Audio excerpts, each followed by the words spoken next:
Alhamdulillah Rabbil Alamin wa sallallahu ala Rasul Karim Muhammad bin Abdullah wa ala alihi wa sahbihi wa sallim tasliman kathira amma ba'd. Ibad al-Ikram, chers frères en islam, nous remercions Allah subhanahu wa ta'ala qui a créé la terre et les cieux. Allah est très miséricordieux Dieu et tout miséricordieux Allah. Nous le remercions. Nous demandons à Allah subhanahu wa ta'ala de salli wa sallim ala man la nabiyya ba'da Muhammad bin Abdullah wa ala alihi wa sahbihi. Nous demandons à Allah subhanahu wa ta'ala de nous faciliter la prière, salut et paix et bénédiction sur le prophète Mohammed et sur ses sahaba, les disciples et ses nobles familles et jusqu'au jour de la résurrection pour tous ceux qui vont le suivre sur la bonne voie. Nous remercions Allah, chers frères en islam. Chers sœurs, nous allons continuer l'interprétation des rêves. Notre quatrième séance, nous avons arrêté sur l'interprétation des oranges. Nous avons interprété, nous avons arrêté sur l'interprétation des oranges. Chers frères en islam, chers sœurs, ne racontez pas vos rêves, des bons rêves à n'importe qui et interprétez vos rêves, c'est-à-dire que divulguez vos rêves à les gens que vous aimez et qui vous aiment et n'interprétez pas vos rêves à des gens qui vous aiment pas, ne disez pas vos rêves à des gens qui vous aiment pas, sinon les rêves seront mauvais pour vous. Ça dépend de la façon que la personne va prendre votre rêve et interpréter. Et l'interprétation des rêves aussi n'est pas faite pour tout le monde. Allah subhanahu wa ta'ala a fait des dons à des gens qu'il aime, mais à des gens aussi qui sont même pas musulmans ou qui sont même pas croyants. Ça dépend de la façon que Allah donne ces gens des dons. Ça fait partie de l'invisible de Allah subhanahu wa ta'ala qu'il ne donne pas à n'importe qui, il donne à celui qu'il veut parmi ses serviteurs. Et ça fait partie de la prophétie, mais ce n'est pas totalement la prophétie, comme il a dit Rasul sallallahu. Donc nous demandons à Allah subhanahu wa ta'ala de nous faciliter l'interprétation des rêves, qu'à la face que nous interprétons selon Allah et son prophète. Que nous ne transgressons pas la sunna de Rasul ou la charia de Allah subhanahu wa ta'ala dans l'interprétation que nous donnons. Que nous sachions que l'interprétation que nous faisons n'est pas de notre force, nos connaissances ou notre bénédiction. C'est la volonté de Allah et la facilité de Allah et sa miséricorde seulement.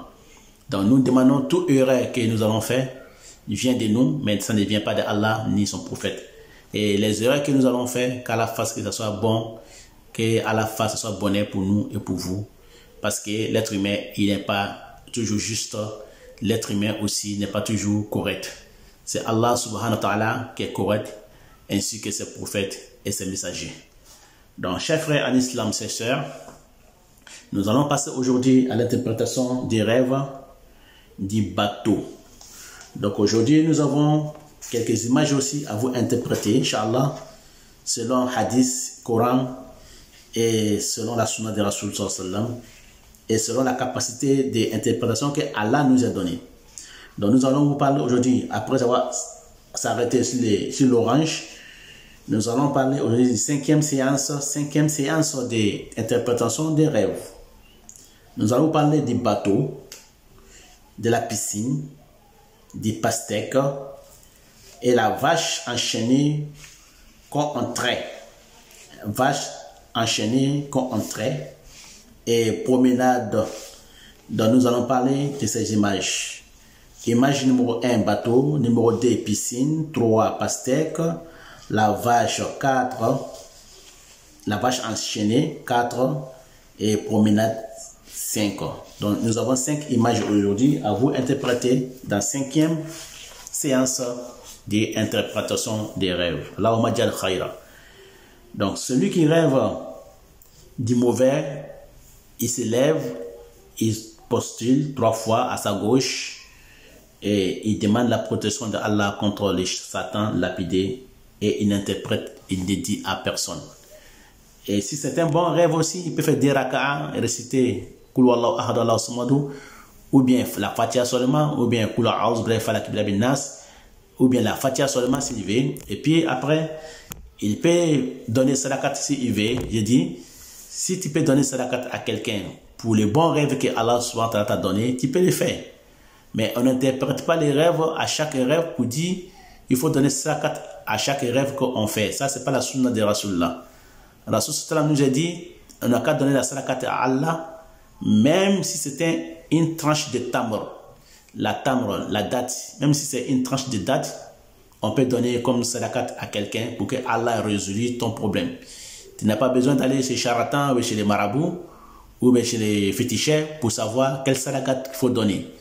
Et quand tu te lèves, que le rêve est bon, que tu es content, tu es joyeux, tu aimes bien ces rêves, tu donnes des choses identiques, comme a dit Rasul Zawjaini, tu donnes des choses identiques à un pauvre.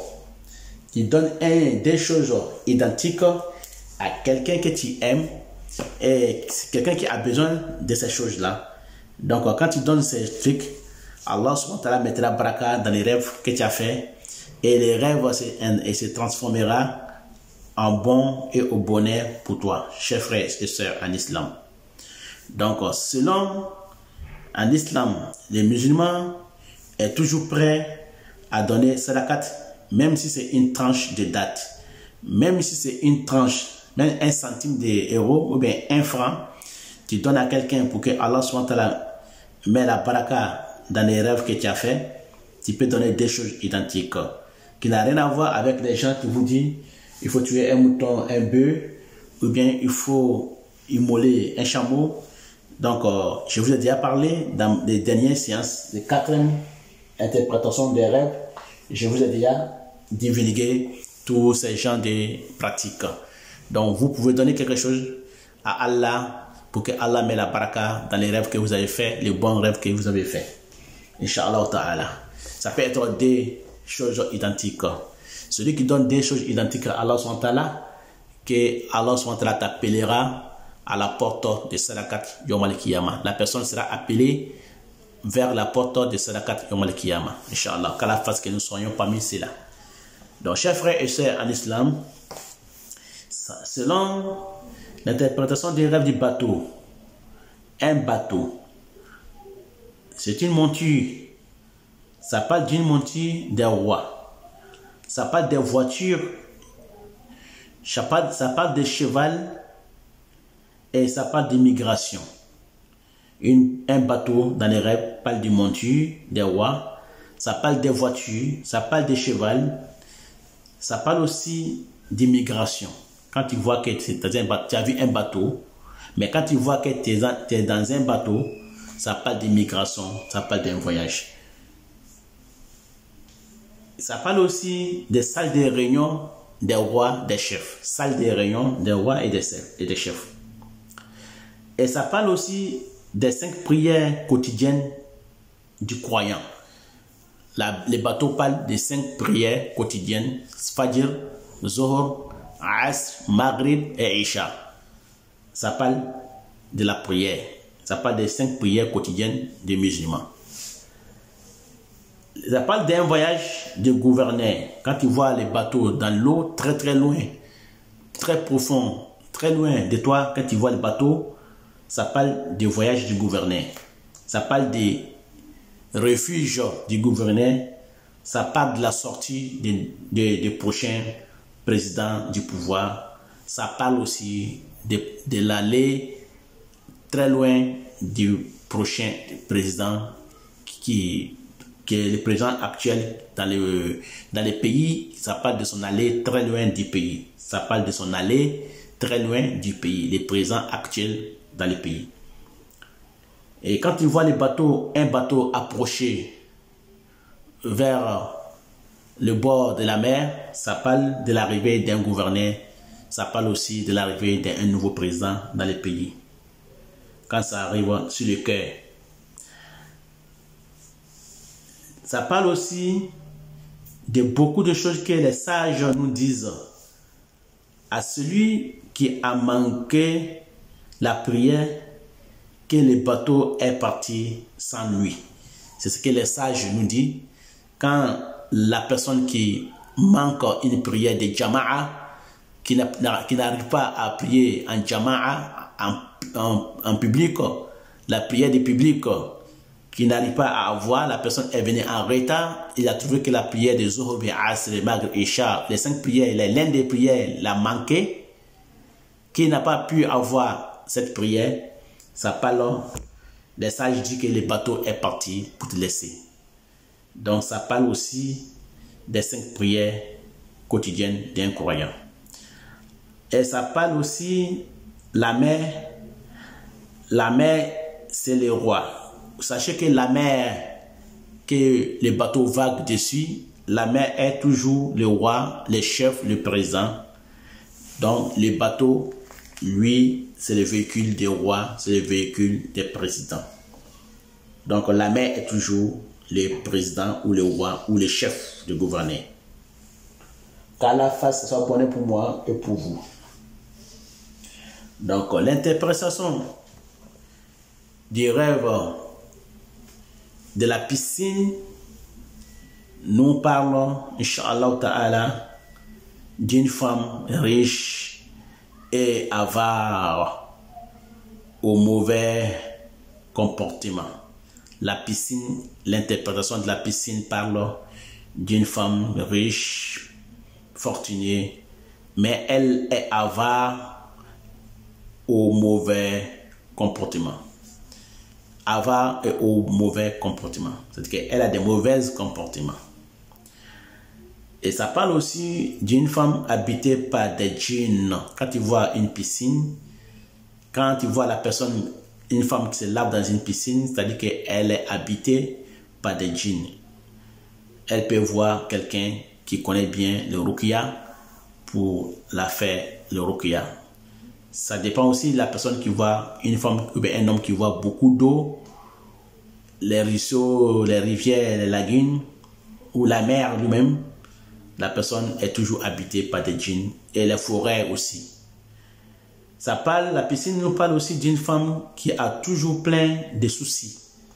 Quand tu vois que tu es dans une piscine et tu es noyé, ou bien tu veux te noyer, ça parle de soucis, ça parle des chagrins, ça parle des problèmes. Et quand tu vois que tu es dans la piscine et que tu n'arrives pas à nager bien comme tout le monde, ça veut dire que tu as des soucis qui ne seront pas dissipés. Mais quand tu vois que tu traverses la piscine en nageant, tu traverses la piscine à la nage, ça veut dire que tu vas avoir des soucis, des problèmes dissipés.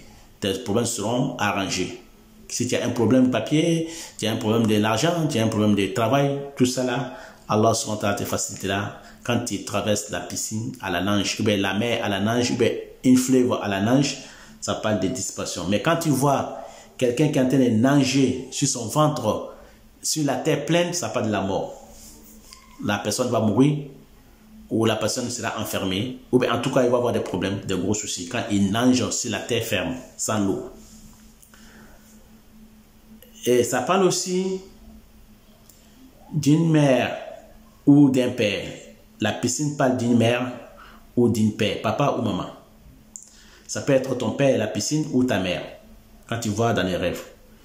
Et ça parle aussi d'une femme qui a tué ses enfants ou sa famille. Ça dépend quand tu vois que tu es dans les rêves, tu es dans une piscine pleine de sang, ça veut dire que tu vas assassiner ta famille ou tu vas assassiner la famille d'autrui. Donc quand tu vois, il y a plein de sang dans la piscine.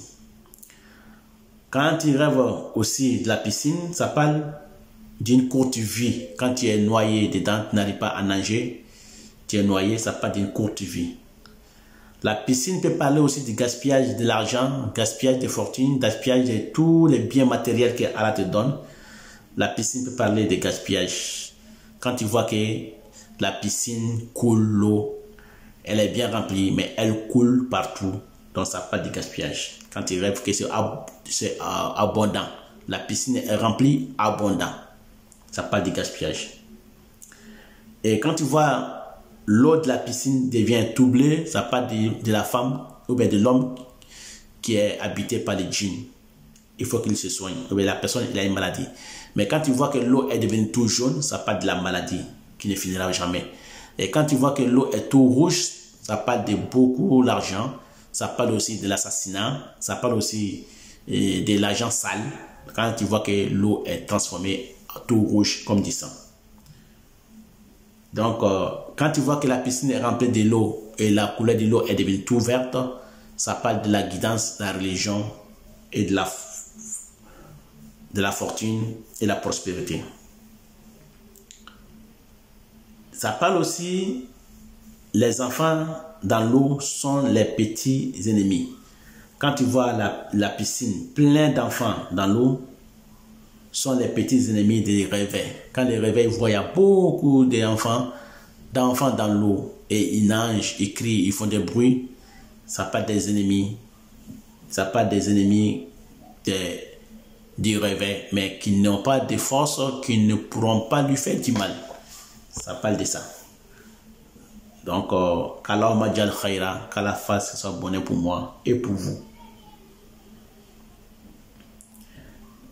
L'interprétation du rêve des pastèques, les fruits pastèques. Ça nous parle ici de la prospérité qui ne dure pas, éphémère. Une prospérité éphémère, l'argent éphémère, un bonheur éphémère qui ne durera pas. Ça parle aussi d'une vie qui ne durera pas. Et ça parle aussi de la disparition des soucis quand tu vois que la pastèque est ouverte et que tu es en train de sucer les jus et en train de manger les jus, les fruits. Ça parle de la vie qui ne durera pas. En tout cas, quels que soient les rêves, la pastèque n'est pas longue vie. La pastèque n'est pas longue durée de bonheur ou ni de vie. Donc, la pastèque aussi nous parle de la dissipation des soucis pas longue durée, toujours pas longue durée. Ça dit que tu as un souci, ça sera dissipé, mais pas pour longtemps. Donc, ça parle aussi celui qui retourne à ses passions. Quand tu vois que tu manges la pastèque, et ça veut dire que tu vas retourner à ta passion. Si tu avais une passion que tu avais délaissée, tu vas retourner à la passion que tu avais. Si tu avais une passion que tu avais délaissée, ou bien tu avais mis à l'écart, ou bien tu avais négligé, tu vas reprendre à réaliser cette passion-là, à vivre avec cette passion, après avoir été guidé. C'est-à-dire que quand tu étais guidé par Allah SWT, tu avais été guidé par les gens et des bienfaiteurs, et quand tu vois que tu as la pastèque que tu as ouverte, tu es en train de manger, j'ai jeté, et tu vois du jus partout qui tombe sur toi, ça veut dire que tu vas retourner en arrière après la guidance. Alors, Majal Khaira, qu'Allah fasse que ce soit bonheur pour moi et pour vous. Nous passons à l'image de la vache enchaînée. La vache enchaînée, quand on enlève les laits. Donc, la vache enchaînée et on traite les laits. L'interprétation ici, qu'Allah fasse que ce soit bonheur pour moi et pour vous.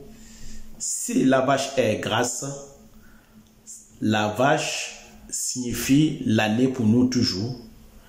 Et la peau de la vache signifie la prospérité pour nous. Et les laits signifient la religion pour nous.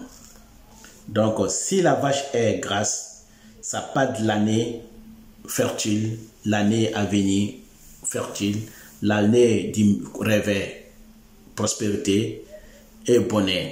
Et la peau de la vache, il signifie toujours prospérité, l'argent croissant du pays. Les laits signifient ici la religion, beaucoup de religions, mais la bonne religion, c'est selon l'islam, selon la religion que Allah SWT nous a donnée, c'est la religion de l'islam, depuis Adam alayhi salam jusqu'à la fin du temps. Allah dit Inna dina indallahi al-Islam. La religion que Allah a agréée chez lui, c'est la religion musulmane. Donc, de Adam jusqu'à Jésus, jusqu'à Abraham, jusqu'à Mohammed, c'est une seule religion qui a été révélée, qui est l'islam. Il n'y a pas de discussion dessus, sauf que celui qui veut discuter. Donc, le lait signifie la religion. Et l'alcool, la bière signifie la perdition et la dérobation de la religion, de la route. C'est celui qui dérobe de la religion, qui quitte la religion, qui va dans l'autre religion. Et le lait signifie la religion lui-même et la bienfait. Et le lait aussi signifie la science, la connaissance, la baraka. Donc, le lait signifie tout ça. Qu'Allah met la baraka dans les rêves que nous avons fait. Allahumma ja'al khayran li wa lakum. Donc, le lait, c'est la religion. Dans la vache ici, les cornes signifient la force et la puissance. Quand tu vois les cornes du bœuf ou de la vache, ça signifie ici la force et la puissance du réveil. J'ai déjà parlé de ça dans notre interprétation dans saison 4. Donc, nous parlons toujours de la vache en grâce. Donc, la chaîne signifie ici la prison ou le châtiment que le réveil va recevoir quand il voit une vache enchaînée. Donc, ça parle de la punition ou de l'emprisonnement du réveil, ou le châtiment, ou la maladie qui va les torturer, ou la maladie qui va les fatiguer, ou bien un souci qui va lui faire du mal, ou bien un souci qui va lui amener à faire du mal, ou bien un souci qui ne va pas lui quitter et il y aura toujours des problèmes quand il voit une vache enchaînée. Ça veut dire qu'il va avoir un problème avec une femme, ou bien il va avoir un souci avec une femme, ou bien il va avoir des problèmes dans sa vie ou dans l'année qu'il est en train de vivre jusqu'à la fin de l'année. Les pieds ou les mamelles signifient le climat de l'année. Les pieds ou les mamelles signifient le climat de l'année. L'année, bon climat ou mauvais climat. Donc ça parle de ça. Qu'Allah fasse soit bonne pour moi. La trailleuse électrique signifie un homme qui cherche la prospérité par n'importe quel moyen. Ça, c'est la trailleuse électrique. Ça parle d'un homme qui cherche la prospérité par n'importe quel moyen. Il veut être riche, il veut avoir la prospérité à n'importe quel moment, sans chercher le halal ou le haram. C'est-à-dire que sans chercher par la voie bien ou il cherche par la voie mauvaise et par la voie bonne pour avoir. Il veut être à tout prix riche, à tout prix fortuné, il veut être à tout prix heureux. Donc ça parle de ça. Si la vache est maigre, ça parle des difficultés du quotidien, du réveil. Le réveil, elle va avoir toujours des soucis, des problèmes dans l'année parce que la vache est maigre. Allahumma ja'alni khayra wa lakum. Qu'Allah fasse que ce soit bon pour moi et pour vous dans ce dunya et l'au-delà. Donc nous passons aux dernières images ici qui est promenade. Promenade. Ça nous parle ici de la liberté pour des hommes et des femmes. Ça parle de la calamité aussi pour des femmes non accompagnées, santé du corps, immigration, et ça parle aussi la forêt et la ville des djinns. Donc, promenade ici, nous parle de quelques articles qui sont 5 articles qui nous parlent de la liberté pour des hommes et des femmes. Ça parle aussi de la calamité pour des femmes non accompagnées. Ça parle de santé du corps. Et ça parle aussi de l'immigration. Et ça parle aussi de la forêt qui entoure les promeneurs. Ceux qui se promènent dans la brousse, dans la forêt. Dans la forêt qui les entoure, parle de la ville des djinns, des villages des djinns, des pays des djinns. Donc, la forêt toujours est un lieu habité par des djinns ou par des malfaisants. Donc, celui qui se voit promener dans une promenade en groupe, ça parle d'une liberté qui va venir dans ce pays. Ou bien si les hommes-là sont emprisonnés, ils seront libérés. Si les hommes-là sont maladifs, ils seront soignés. Si ces gens-là ils sont en mauvais état, ils seront en bon état. Et si c'est les femmes aussi qui sont riches, qu'ils se voient en train de se promener sans des hommes, ça parle de la calamité sur ces femmes-là. Ça parle des mauvais comportements pour ces femmes-là. Donc ça c'est la promenade dans la forêt ou promenade avec au dos des chevaux. Qu'Allah fasse que ça soit bon pour moi et pour vous. Wallahu a'lam, c'est Allah qui sait. Allah fasse que ça soit bon pour moi et pour vous. C'est Allah qui sait. Wa sallallahu ala rasul karim wa ala alihi wa ashabihi wa sallim tasliman kassira. Nous arrêtons sur 5e séance, Inch'Allah Ta'ala. Aujourd'hui, c'est que Allah nous a facilité dans les 5e séance, 5e leçon. C'est ça. On s'arrête là sur la promenade. Et nous allons commencer 6e, Inch'Allah, séance, 6e leçon. Nous allons le commencer dans l'interprétation dans poissonnière. Dans la poissonnière, nous allons l'interpréter dans 6e leçon, 6e séance d'interprétation des rêves. Qu'Allah fasse que ce soit bon pour moi et pour vous et pour tous musulmans.